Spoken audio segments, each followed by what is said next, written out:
Well, welcome back to the homestead.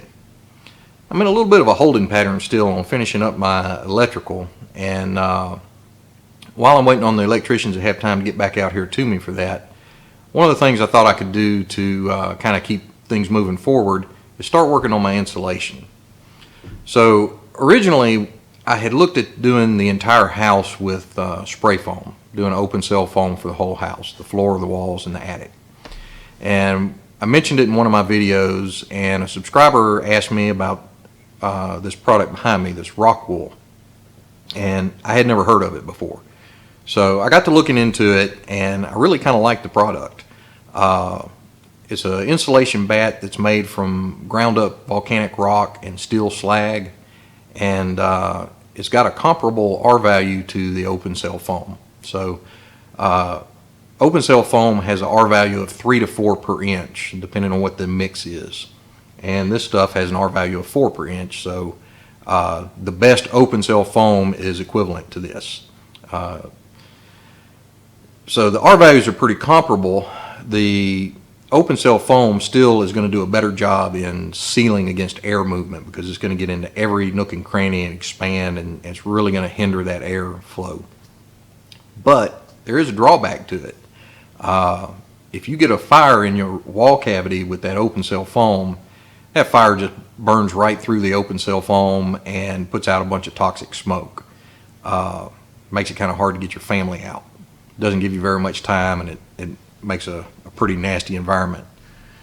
This stuff is completely fireproof, so it may not do quite as good of a job at sealing against air movement, but it's going to do a pretty good job because it is a compression-based product. So it won't probably do quite as good as stopping airflow as what the open cell foam will do, but it'll do an excellent job at stopping any fires. So I'm willing to trade a little bit of efficiency for a whole lot of safety, and this is a product that I decided to go with. So the wall cavities are going to get these 2x6 bats, and they have an R value of 23. Here in this area, my walls are only required to have a R13, so we're going to have an extra 10 R value on that. The flooring, I'm putting down an 8-inch bat, and that's going to have a R value of 30, and the floors in this area require 25, so we get an extra 5 R value in the floor, an extra 10 R value in the walls, and then on the attic we're supposed to have an R value of 30, and we'll be doing open cell foam to get that. So at any rate, let's go ahead and get a package of this open and start seeing about getting it put into the walls. I haven't ever used it before, but from what I can tell, it's pretty easy to deal with.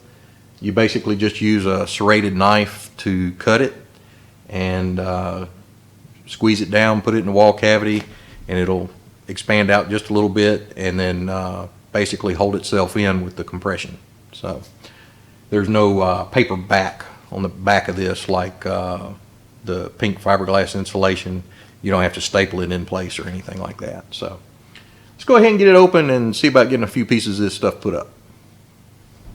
All right, so this is one of the individual bats, and you can see it just looks like a wool material, and it's a little bit compressible, but not a whole bunch. And you just stick them in the cavity, and if you have an outlet or whatever, you cut out for the outlet or the pipe or the electrical wire. So let's go ahead and get started on it.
All right, so that's going to do it for me today.